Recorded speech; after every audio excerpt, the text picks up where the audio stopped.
Et salut internaute, ça me fait super plaisir d'être avec toi aujourd'hui. Et le sujet, c'est ça. Alors on a eu une semaine un petit peu particulière, ce qui m'a donné l'idée de faire cette vidéo-là. On a eu une semaine en fait dimanche. Ça a commencé avec énormément de neige. Il est tombé beaucoup de neige en une seule journée. Avec une température de ressenti de moins 30 degrés, ce qui est très très rare. Ils en ont même parlé en fait aux informations dans les journaux, hein, parce que généralement, quand il tombe beaucoup de neige, il ne fait pas aussi froid. Donc là, c'était très particulier.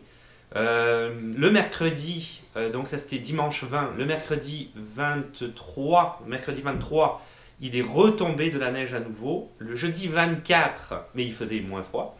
Le jeudi 24, mais beaucoup de neige aussi le mercredi 23. Le jeudi 24, il y a eu, je vais y arriver avec le jeudi 24, hein, je l'ai répété 20 fois, on va finir par le dire.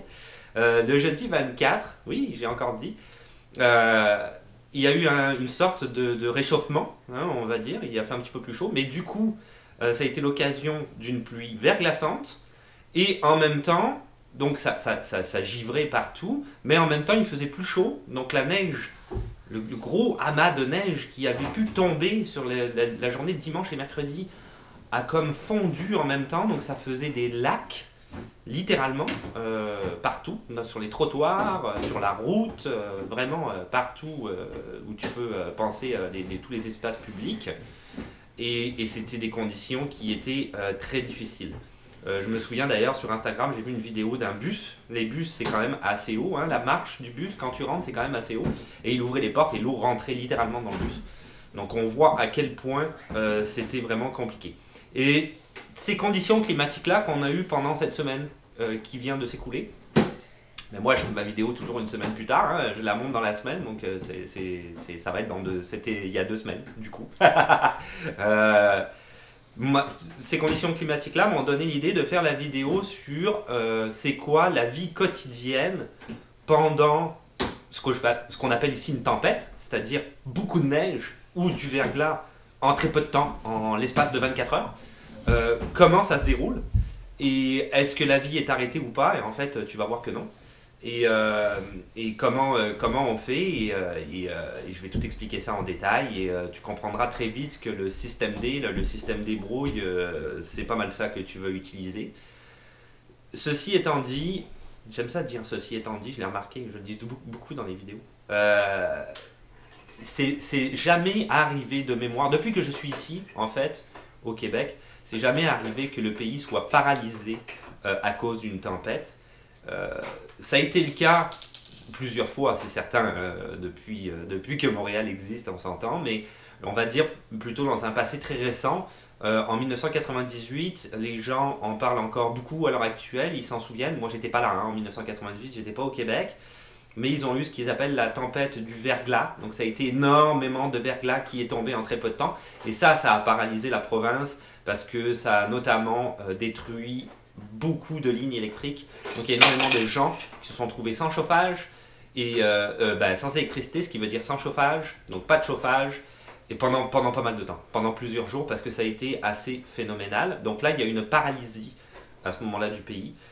Pour la tempête qu'on a eue cette semaine, plus particulièrement en fait la journée de dimanche et de mercredi, surtout dimanche, le Québec a fonctionné à l'est du Québec, plus particulièrement, ça a marché moins bien, il y a eu plus de neige. Donc, pour ce qui en est, par exemple, des régions de la Gaspésie, notamment, certaines routes ont été fermées. Mais, quand même, toute la vie continuait quand même de la même manière. Dans les Maritimes, donc la province de la Nouvelle-Écosse, cette province-là a été complètement fermée. Donc on voit que ça arrive quand même de temps en temps, c'est-à-dire que personne sortait de chez lui, tout simplement parce que c'était juste impossible, quoi. Ils n'étaient pas capables de déneiger les routes, il y avait je sais pas combien de mètres de neige dehors, tu peux juste pas circuler, quoi, c'est juste impossible. Donc t'as pas le choix dans ces cas-là. Mais au Québec, c'est quand même très rare. La dernière fois, comme je viens de le dire, c'était pour du verglas en 98, conditions climatiques extraordinaires, très extraordinaires parce que c'était beaucoup de verglas. Pas comme ce qui est arrivé cette semaine. Donc c'est jamais paralysé. on va voir comment ça fonctionne. Ça fonctionne pas super bien, honnêtement. On voit ça en détail. Pour te donner une idée, juste par exemple sur la journée de dimanche, qu'est-ce qui s'est passé exactement? Il est tombé beaucoup de neige, je redis encore, mais en très très peu de temps. Donc, dans les faits, j'ai dû sortir. Nous, on paye ici quelqu'un pour déneiger. On a une grande aire de stationnement. C'est plusieurs condos, c'est plusieurs appartements, c'est une copropriété. Donc, on paye tous un gars qui vient avec son tracteur pour déneiger, si tu veux, un petit peu la route et tout ça. Mais habituellement, on enlève notre voiture, on la met dans la rue, le temps qu'il puisse déneiger. Là, c'était impossible. C'était impossible parce que où mettre la voiture dans la rue? Pas de place, il y a de la neige partout. Donc on était obligé de laisser notre voiture. Donc il déneigeait, en déneigeant, comme c'est un tracteur, hein, il y a une méga pelle en avant, et ben, il pousse la neige, ça faisait un amas de neige énorme avec de la glace, parce qu'il faisait moins 30, comme je l'ai dit tout à l'heure. Donc la glace se ramassait. Comme tu dois commencer, comme tout le monde, le lundi matin à travailler, c'est sûr que tu ne peux pas passer 1 heure à pelleter ta voiture pour aller travailler lundi. Donc ce qui s'est passé, c'est que dimanche, on est tous des gens qui habitent dans le coin, et même ceux qui se garaient dans la rue sont sortis et ont pelleté toute leur voiture, en fait, littéralement. Là. Donc la glace et compagnie étaient obligés de faire ça pour pouvoir, le lendemain, faire en sorte que tu puisses aller travailler. Mais en sortant, je me suis rendu compte qu'il y avait énormément de vent. Donc ça veut dire que j'ai dû pelleter les marches en avant de chez moi, naturellement, parce que je ne pouvais pas descendre de toute façon. Mais aussi la porte. Parce qu'avec le vent, il y a eu un amas de neige monumental sur les portes de nos appartements. Donc, ce qui était mon cas, ce qui était le cas de pas mal de gens dans le voisinage. Donc ça rajoute un petit peu. Et en sortant, qu'est-ce que j'ai vu? Le gars était passé aussi avec sa déneigeuse, mais il y avait du vent, je viens de le dire. Donc le vent pousse la neige en espèce de, comment dire, de zone piégeuse de neige sur la route qu'on avait en face. Et il y a un gars qui est passé avec sa voiture, et donc c'était déneigé, jusqu'à cet amas de neige qu'il n'a pas vu naturellement, et sa voiture a fait boum, elle est tombée dans l'amas de neige. Ça veut dire qu'il s'est enlisé.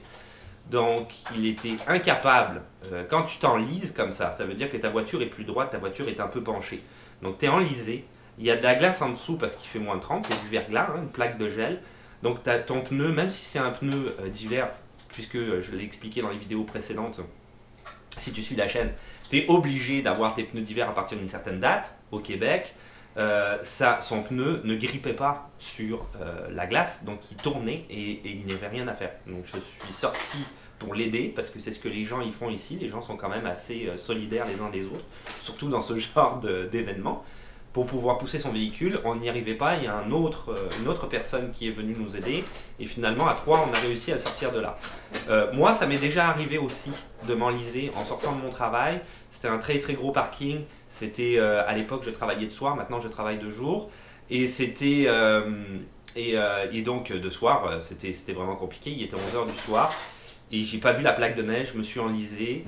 Et ça a duré 1 heure et quelques jusqu'à ce que quelqu'un s'arrête pour m'aider, parce que si on t'aide pas, tu peux toujours c'est quasiment impossible honnêtement là.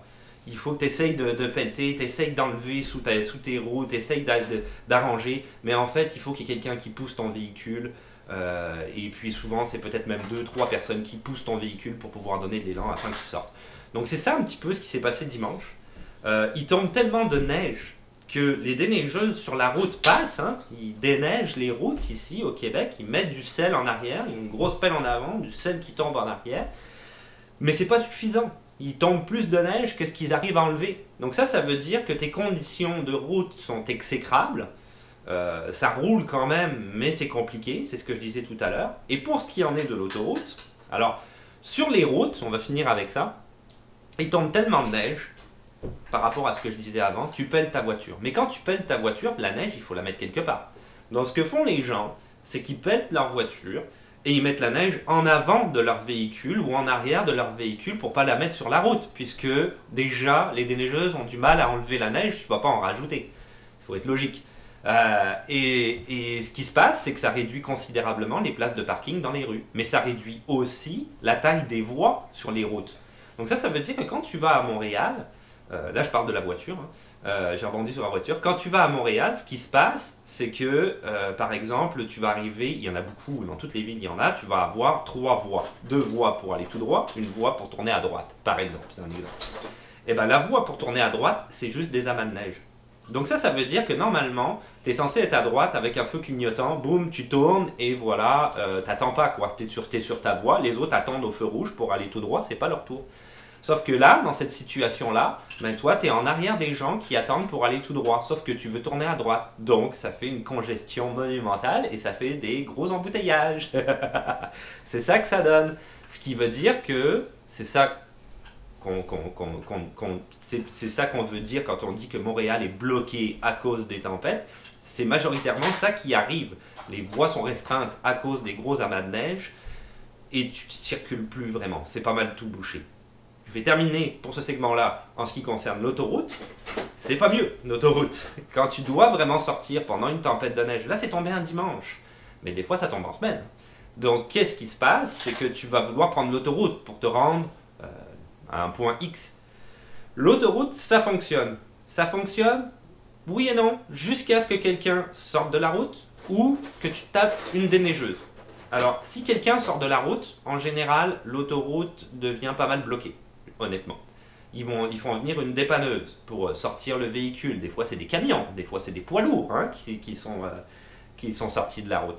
Et alors là, on est dans le super complexe parce que, vu qu'il y a quand même beaucoup de neige, il a du mal à sortir le véhicule du fossé, ce qui est complètement normal. C'est des conditions climatiques extraordinaires.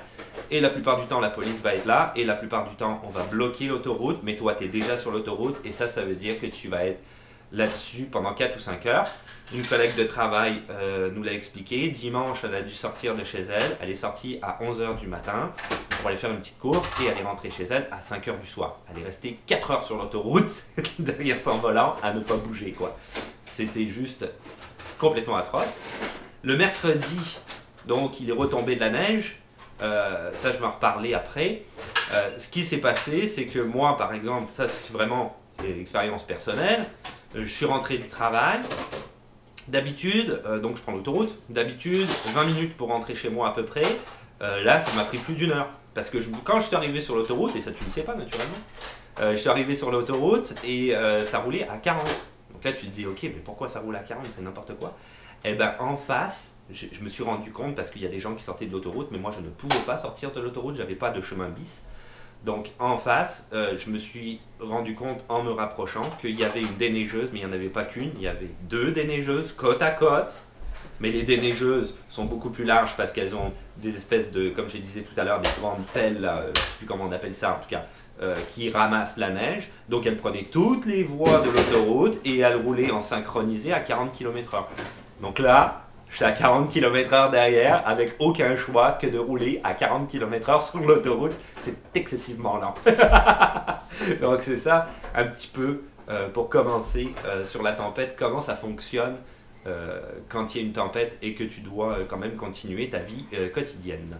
Pour continuer exactement ce que je disais, alors par rapport aux places de parking, dans la rue essentiellement. Donc tu verras, pour rebondir sur ce que je disais à l'instant sur la vidéo de mercredi, j'ai essayé de le filmer, j'ai juste été dans ma rue, donc ça sera peut-être pas très significatif parce que c'est une petite rue à l'extérieur, mais à Montréal, c'est littéralement le cauchemar. Le cauchemar. Donc les places de parking que tu as dans la rue que tu déneiges, hein, dont je parlais tout à l'heure, donc tu vas voir, il y a des gros amas de neige, qui fait qu'il y a une voiture garée, un gros amas de neige, parce que lui, il a foutu la neige ici, et du coup, toi, quand tu arrives et que tu veux te garer, tu as 2 possibilités, soit tu restes dans la rue et tu essayes de déneiger ça pour rentrer ton véhicule dedans, mais là tu bloques la route, ou alors tu trouves une autre place de parking, ce qui est très compliqué. Sur la vidéo, tu verras à un moment donné, je l'ai filmé, les petits panneaux. Parce que si tu te dis, ouais, c'est une tempête, moi je m'en fous, je laisse ma voiture dans la rue et je vais pas la pelleter, j'y touche pas, quoi, et puis c'est tout, j'en ai pas besoin, je vais prendre les transports en commun, ce qui est une très bonne option, mais il faut quand même que tu bouges ta voiture, tu es obligé de la pelleter et de la mettre ailleurs si tu es à Montréal, d'où le fait que quand tu es en location, tu n'as pas le choix, mais si tu es propriétaire, toujours avoir une place de stationnement avec le condo, l'appartement ou la maison que tu achètes, c'est super important. Si tu es locataire, la plupart du temps, tu n'as pas le choix, tu n'en as pas. C'est rare que tu en aies, mais ça peut arriver. Donc, pour revenir à ce que je disais, je vais essayer de reprendre le fil de ce que je disais. Ils vont mettre des petits panneaux. Tu vas le voir sur la vidéo que j'ai faite. Alors ça, c'est des petits panneaux en bois. et c'est écrit, je pense, c'est de 7h à 19h de mémoire, mais tu regarderas sur la vidéo, je suis plus très sûr. Interdiction de stationner. Donc ça veut dire qu'il faut que tu bouges ton véhicule. Pourquoi? Parce que tous ces abats de neige là, ils vont faire venir une espèce comment dire, un énorme tracteur qui va ramasser la neige et qui va jeter dans un gros camion qui lui ramasse les gros montants de neige, qui va aller mettre à un endroit X, qui la plupart du temps d'ailleurs fait une grosse montagne de neige et les enfants souvent vont jouer là. Bref, en tout cas nous on en a une à côté, c'est ça qu'ils font, et les enfants en profitent pour faire de la luge là-dessus, ce qui est une très bonne idée, ça devient ludique pour les enfants. Donc ça veut dire qu'il ne faut pas qu'il y ait de voiture. Donc tu es obligé de retirer ta voiture. Mais quand ils font ça à côté de la rue, naturellement, ils font pas les deux. Des fois, ils font les deux en même temps, mais c'est rare. Donc ça veut dire qu'il faut que tu ailles garer ta voiture ailleurs. Et tu vis à Montréal. Et il n'y a pas 30 000 rues dans le voisinage. Donc tu peux tourner vraiment longtemps pour aller essayer de trouver une autre place de parking, étant donné que ça revient à ce que je viens de dire, elles sont restreintes. Les autres n'ayant pas été encore, la plupart du temps, déneigées. Des fois oui, mais souvent non. Bien compliqué. Donc, tu es quand même obligé de bouger ta voiture, quoi qu'il arrive, quand il y a des tempêtes de neige. Quand il y a une tempête de neige à Montréal, ils ont ces opérations-là dont je viens de parler de déneigement. Et il ne faut pas penser que même si la municipalité est très bien équipée, ça va se passer en une journée. Ça prend la plupart du temps 2 jours, 3 jours, 4 jours, jusqu'à une semaine. Ça va être l'enfer comme ça. Donc ça veut dire que tout ce que je viens de t'expliquer, problème pour se garer, problème de circulation à Montréal, ça va être long. Ça va être très long, surtout si ça ne fond pas. Là, ça a fondu un peu en fin de semaine, donc ça s'est quand même plus ou moins harmonisé. Mais des fois, ça ne fond pas. Et quand ça ne fond pas, ben là, c'est vraiment, vraiment long. Donc, il faut prendre ça en compte, quand même, quand tu es en véhicule. Là, tu te dis, admettons que tu es comme moi une place de parking et tu te dis, je travaille à Montréal, je ne veux pas utiliser mon véhicule. Alors, si tu n'as pas le choix, ça déjà je vais passer là-dessus, tu habites par exemple en banlieue proche de Montréal, tu travailles à Montréal tous les jours et tu n'as pas le choix de te rendre à Montréal. Pour la circulation, il va falloir que tu te débrouilles, tu vas sur internet, tu essayes de trouver le meilleur itinéraire possible. Même s'il est plus long, des fois c'est mieux que d'être pris dans les embouteillages. Mais arrivé sur place, un petit conseil que je te donne, c'est de trouver un parking souterrain. Parce que te garer, c'est même pas la peine. Ça va être tellement compliqué avec tout ce que je viens de dire, les interdictions de se garer, les places restreintes, c'est même pas la peine. Par contre, les parkings souterrains, je pense, sont une bonne option. Sur Internet, tu vas voir, il y en a qui sont à des prix quand même assez modiques, pour 24 heures en plus. Donc tu peux y aller, tu n'as pas de soucis, tu t'inquiètes pas. Tu mets ton véhicule là, tu n'as pas à le déneiger si jamais il neige. il est bien au chaud. Et voilà, tu payes 10-12 $, quelque chose comme ça. Et bon. Et sur Internet, tu vas les trouver et tu vas en trouver plusieurs. Il y en a qui sont plus chers, il y en a qui sont moins chers. À toi d'essayer de voir dans quelle zone géographique exacte de Montréal tu te situes pour pouvoir aller louer pour pouvoir aller payer un parking souterrain qui correspond à ce que tu veux payer, quoi. Pour ce qui en est des transports en commun, c'est certain que ça ne fonctionne pas très bien parce qu'ils sont vraiment bondés. Il y a plein de gens qui vont décider, comme moi par exemple, j'ai une place de parking qui m'appartient puisque je suis propriétaire de mon condo. Entre parenthèses, je vais faire une vidéo à un moment donné sur comment acheter une maison ou un condo, si ça t'intéresse. Mais bref, comme j'ai ma place à moi, je pourrais, si je travaillais à Montréal, ce qui n'est pas le cas, mais je pourrais dire, bon ben regarde, moi je n'utilise pas ma voiture, je suis à côté du train, je vais prendre les transports en commun. Okay. Sauf que les transports en commun, c'est pas mieux, parce qu'il y a plein de gens qui vont penser comme moi, donc ça va faire en sorte qu'aux heures de pointe, où les transports en commun sont déjà bondés, ben là ils vont être excessivement bondés. Ça cause des retards, ça cause une grosse... tu mets beaucoup plus de temps pour te rendre sur ton lieu de travail, tout le monde sait ce que c'est, tous les gens qui habitent dans des grandes villes, peu importe la grande ville, quand c'est l'heure de pointe c'est l'horreur, mais si tu multiplies par 2, alors là ça devient juste phénoménal. Donc, pas évident non plus de se déplacer via les transports en commun. Le métro, vraiment bondé, des fois en retard. Le bus, alors là, c'est une autre chose. Le bus, le problème qu'il a... Moi, ce que j'avais trouvé extraordinaire en arrivant au Québec, je parle beaucoup, je ne sais pas combien de temps va durer la vidéo, Ce que j'avais trouvé extraordinaire en arrivant au Québec, c'est que les bus étaient toujours d'une ponctualité hallucinante. C'est vraiment, tu regardes, souvent tu as des trucs, tu sais, des espèces d'applications sur ton cellulaire. Bon, tac, tac, tac, tu regardes, il va arriver dans 5 minutes, il arrive dans 5 minutes, là, c'est hallucinant. Mais le gros... Quelqu'un qui me regarde par sa fenêtre. Mais le gros problème... Non, il est parti. Il est parti. Le gros problème, quand c'est l'hiver, c'est que les bus, eh ben, ils n'arrivent pas. Donc là, c'est parce qu'il y en a qui sont enlisés, il y en a qui sont pas partis. Des fois, il fait trop froid. Des fois, il est pris justement dans l'embouteillage dont j'ai parlé. Donc tu attends, tu attends, tu attends. Et le bus ne vient pas. Et il fait froid, hein, parce que les abris de bus ne sont pas chauffés. Donc quand c'est dimanche... comme je l'ai dit, et que le dimanche il fait moins 30 degrés et que tu dois attendre dehors, je trouve la vie difficile là. C'est pas drôle. Fin de ce segment-là. C'était comme boum. Pour finir très vite sur les transports en commun, parce que le temps tourne et j'ai pas envie de faire une vidéo qui dure 35 minutes. Deux petites anecdotes, c'est des anecdotes qui sont en rapport avec ma conjointe. Elle est à Côte-des-Neiges. C'est là-bas qu'elle se rend quasiment tous les jours. Et quand elle est arrivée à Côte-des-Neiges, si tu connais un petit peu, si tu es à Montréal, l'arrondissement, c'est un endroit de Montréal où il y a quand même des côtes. Il y a quand même pas mal de petites côtes partout. Donc ils avaient fermé l'accès aux côtes parce que c'était quasiment impossible le dimanche avec la neige. Et avec la pluie verglaçante, on oublie ça. Ils avaient mis du sel, mais ça ne fonctionnait pas. Donc quand elle est allée, je pense que c'était le mercredi, où il a reneigé. Ça, je vais en parler après tout de suite. J'allais dire rappelle-le-moi, mais tu peux pas. Mais faut que je parle de ça. J'ai trop de choses à dire, c'est épouvantable. Donc, elle a décidé de prendre le bus. Ils avaient ouvert une des rues quand même pour se rendre où la côte était moindre. Mais ce qui est arrivé, c'est que c'est exactement ce que j'étais en train de décrire. Les bus étaient en retard, il y avait moins de bus. Du coup, les bus étaient surbondés, mais surbondés. Donc, elle a pris le bus parce qu'elle n'avait pas le choix. Mais arrivé dans la côte, le bus, il patinait. Il patinait, il patinait et il l'a jamais monté, quoi. Il l'a jamais monté. Il a fallu que les gens y descendent et c'était fini. Le bus, il montait pas. Et deuxième chose qui lui est arrivée, je ne veux pas dire de bêtises, c'était le 23, je pense. Mercredi, je pense. Oui, mercredi, c'est ça. Nous, on habite à côté du train de banlieue, donc elle a pris le train pour se rendre où elle doit se rendre. Ça la regarde. Et en revenant, donc pour y aller, pas de souci. Et en revenant, là, ça a été un gros problème. Il y a eu des pannes sur le réseau des trains à cause des gros amas de neige, des problèmes mécaniques. Elle s'est retrouvée immobilisée dans une gare dans l'arrondissement d'Annecy et ça bougeait plus et c'était indéterminé. Et il était 5 heures du soir, et il était 6 heures du soir, et finalement il a été 7 heures du soir, et elle est arrivée ici à 8 heures du soir.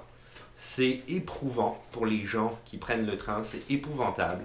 Tu es dans le train, tu ne sais pas dans combien de temps tu vas mettre pour aller chez toi, dans combien de temps ça va être débloqué. C'était juste littéralement horrible. Donc ça te donne une idée un peu. Ça marche, mais ça marche quand même mal. D'où ce que je disais, essaye de trouver le système D. Par exemple, marcher dehors peut être une bonne option, mais si tu marches dehors, par moins 30 degrés, surtout sois bien équipé. Ça veut dire, tu sors, tu mets pas juste un pantalon, tu mets un pantalon de neige au-dessus de ton pantalon, tu évites les jeans parce que c'est conducteur de froid, c'est 10 fois plus froid plus vite.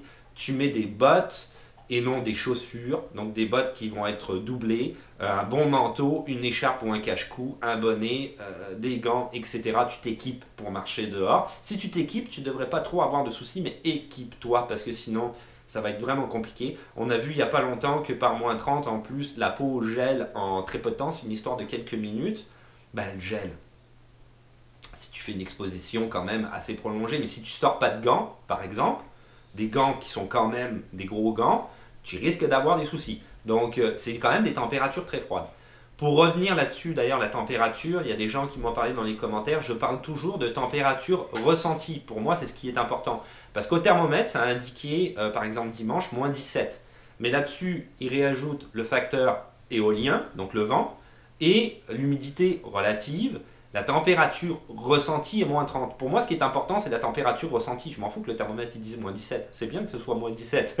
C'est ça qui va rester après, plus tard, quand on va regarder sur Internet. Oh, il faisait moins 17 cette journée-là, c'était pas si mal. Oui, mais en fait, c'était moins 30 dehors. Donc, quand tu sors à moins 30, tu le vois tout de suite, tu le sens tout de suite. C'est vraiment pas exceptionnel. Il y a quelque chose que je voulais dire. Je voulais dire, tu me le rappelleras et tu vois, j'ai oublié. Donc, puis tu peux pas me le rappeler. Donc, ça va être comme ça. Comment ça marche? Est-ce qu'il y a des jobs qui arrêtent si tu travailles plus ces journées-là parce que ton patron va t'appeler pour dire bah non, il y a une tempête, tu travailles plus? C'est très rare, honnêtement. C'est très rare. La plupart des gens se déplacent pour aller travailler, ce qui occasionne tous ces problèmes-là. Dans les écoles, pour parler peut-être un peu plus des écoles, surtout si tu as des enfants, ça va sûrement t'intéresser de savoir comment ça fonctionne. Les écoles vont faire ce qu'on appelle, j'en avais parlé dans une vidéo précédente, des journées pédagogiques. Une journée pédagogique, ça veut dire que c'est une journée qu'ils vont avoir et qu'ils vont pouvoir mettre soit parce que les enseignants ont du travail à rattraper, etc. Et donc les élèves, cette journée-là, n'ont pas cours, ou alors qu'ils peuvent déplacer justement pour les journées où il y a des tempêtes. Qui demande à faire une journée pédagogique? Ce ne sont pas, alors ici les écoles, je l'avais dit dans une autre des vidéos, je ne sais plus laquelle, les écoles sont rassemblées en commission scolaire. Donc ce n'est pas la commission scolaire, donc ce regroupement, si tu veux, d'écoles, par exemple ici je suis à la commission scolaire de la Pointe de Lille, parce que je suis dans l'arrondissement de Pointe-aux-Trembles, donc ça correspond à Rivière-des-Prairies, etc. C'est quand même une grosse partie de Montréal-Est, il y a beaucoup d'écoles. Ce n'est pas la commission scolaire qui va décider de fermer ses portes, c'est les bus jaunes. Parce que celui qui est à la répartition ou celle à la répartition des bus jaunes le matin, regarde les conditions climatiques, et lui, c'est lui qui va décider, non, les bus, ils sortent pas aujourd'hui, c'est trop dangereux, avec raison. Il faut pas que quand même, le gars, il transporte des enfants, quoi. Il faut pas déconner. Moi, je serais pas à l'aise au volant de la voiture avec ça de verglas, du bus avec ça de verglas, et je sais pas combien d'enfants derrière, hors de question. Donc je comprends très bien. Et quand les bus se rendent pas, ben là, la commission scolaire décrète que c'est une journée pédagogique. La plupart du temps, les commissions scolaires ferment complètement. Donc ça veut dire qu'il n'y a aucun membre du personnel, aucun élève qui se rende sur place. Et quand tu es un membre du personnel qui travaille à la commission scolaire, tu es quand même payé. C'est la beauté de la chose. Mais il y a certaines commissions scolaires, comme celle des affluents par exemple, qui est pas loin, ça correspond à Repentigny, région de Lanaudière, qui est pas loin de où j'habite. Elle était ouverte uniquement pour ce qu'ils appellent le personnel régulier. Donc ça veut dire les enseignants, tout le staff en fait de l'école, direction, etc. Mais pas pour les élèves. Le service de garde, puisqu'il existe des services de garde, tu pourras aller voir, je pense, je ne sais plus c'était quelle vidéo, mais j'ai fait une vidéo là-dessus, je m'en souviens en parlant, dans les écoles primaires où tu peux amener ton enfant, va être ouvert. Donc tu peux amener ton enfant, mais les bus ne se rendent pas. Donc c'est pas la peine d'attendre le bus, il n'y aura pas de bus. C'est toi qui dois l'amener directement au service de garde. Donc, ces journées-là, tu peux quand même, si toi tu dois aller travailler et que tu as la chance d'habiter dans la zone d'une commission scolaire où le service de garde est ouvert, d'amener ton enfant au service de garde. Si ce n'est pas le cas, il va falloir que tu te débrouilles. Soit toi tu prends une journée aussi de congé, ou alors il faut que tu l'amènes quelque part chez les grands-parents ou autres pour se faire garder parce que l'école sera complètement fermée. C'est même pas la peine de l'amener.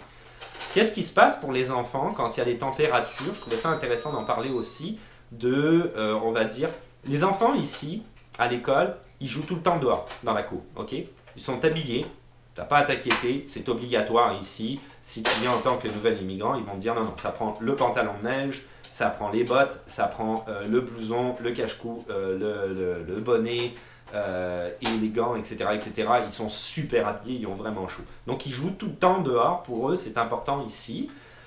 Jusqu'à une température à peu près de moins 25. À moins 25, moins 30, ils ne les laissent pas sortir, c'est très rare. Ça arrive des fois, mais je trouve que c'est des erreurs parce que c'est tellement froid, là, t'as même pas idée comment c'est froid. C'est glacial. Donc là, à ce moment-là, ils ne les font pas sortir dehors. Ça te donne une idée, ils les laissent quand même jouer à l'intérieur. Donc si tu as des enfants, tu seras peut-être plus, rassuré de savoir qu'ils vont les garder à l'intérieur par des températures très froides. Mais la plupart du temps, ils jouent quand même dehors. Ça, les enfants, eux, ils aiment ça, jouer dehors, et ils s'habituent très très vite. Ne t'inquiète pas. Et dernier petit détail, c'était pour les aéroports. Est-ce que les aéroports fonctionnent, oui ou non? Ben, souvent ils fonctionnent quand même. C'est rare ici qu'un aéroport ne fonctionne pas parce qu'il y a de la neige. Il va être au ralenti, ça veut dire que tu risques d'avoir des retards sur ton avion parce qu'il faut le temps qui, des fois, dégivre l'avion, étant donné qu'il y a du verglas ou quoi. qui déneige la piste comme il faut, parce que tu ne veux pas te mettre dans le champ non plus, hein. Donc c'est sûr qu'il va y avoir peut-être des petits retards là-dessus. De temps en temps, ça arrive qu'ils annulent les vols pour la journée à cause des conditions climatiques, mais ils font ce qu'ils peuvent, il faut quand même dire ça à leur crédit, la plupart du temps pour que l'aéroport fonctionne. Il fonctionne peut-être mal, mais il fonctionne quand même. Voilà, après pour le reste, c'est comme d'habitude, on va finir là. Si tu veux t'abonner, parce que c'est plus facile de savoir quand est-ce qu'une nouvelle vidéo va sortir, des questions, des suggestions ou des commentaires dans les commentaires. Un petit pouce bleu parce que ça fait toujours plaisir. Et le compte Instagram qui existe toujours, j'ai pris d'ailleurs, j'ai fait une spoiler alerte là récemment, je pense que c'était la semaine dernière ou cette semaine, je sais plus, sur une cour d'école entièrement verglacée. Donc tu verras un peu ce que ça donne, c'est la journée où le verglas était tombé. Et puis on se dit quoi? À la voyure. À la revoyure. Bye. Ciao, bye.